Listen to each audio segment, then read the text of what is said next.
من شرق البلاد إلى غربها ومن شمالها إلى جنوبها، مناطق ساحلية جبلية غابية إلى غيرها، إلا أن معظم الجزائريين وعلى ما يبدو يفضلون قضاء عطلتهم الصيفية خارج البلد.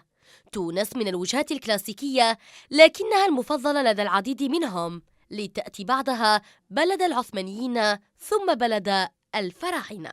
احنا على بالنا بحاجه، انا في الجزائر تسقم لي ما بين 18 22 مليون، هذه خمس باينه انا موالفه هنا، وعلى بالي في ليترونجي الناس راهم يروحوا لتونس تسقم لهم حسبه تاع 10 ملايين 8 ملايين. الاسعار غاليه على السياحه الخارجيه للجزائر، هذا المشكل تاعنا احنا في السياحه الداخليه. المناطق الساحليه يحبوا الشواطئ الجزائريه، يحبوا يروحوا مثلا الوهران، عيون ترك، لي زاندالوس، او بجايه وجيجن. اما خارج الوطن معظم الجزائريين يقصدوا تونس لانها موافقه في مجال تاع يعني في ماديا و ميم طون قريبه، ويعني فيها يعني بزاف تسهيلات حتى ماديا تجي رخيصه.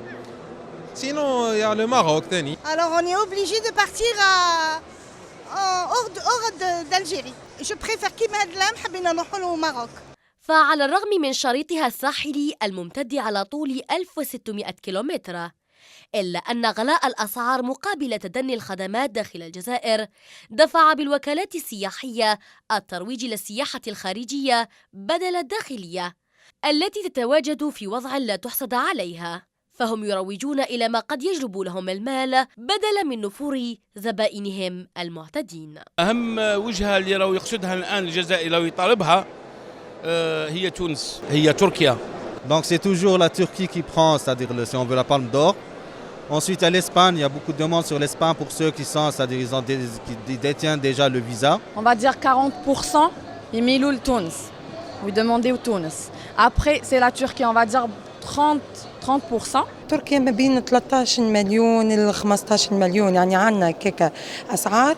وبالنسبه لتونس يعني سنه فما انخفاضات زاده ما بين 3 ملايين 4 ملايين 5 ملايين، يعني على حسب الفندق. يعني rapport qualité prix par rapport à les frontières, les gens يروحوا par avion, يروحوا par leur propre véhicule, ce qui fait ça reste la destination numéro 1 وين نقدروا نديروا الاستيماسيون تاع 2 مليون الجيريان يخرج لها شاك اني. اكيد هذه ما تحتاج اجابه، يعني بحدود 55,000 اسبوعيا بتروحي غير عن جارتنا تونس بتشوفي فيها اضعاف الخدمات الموجوده داخليا.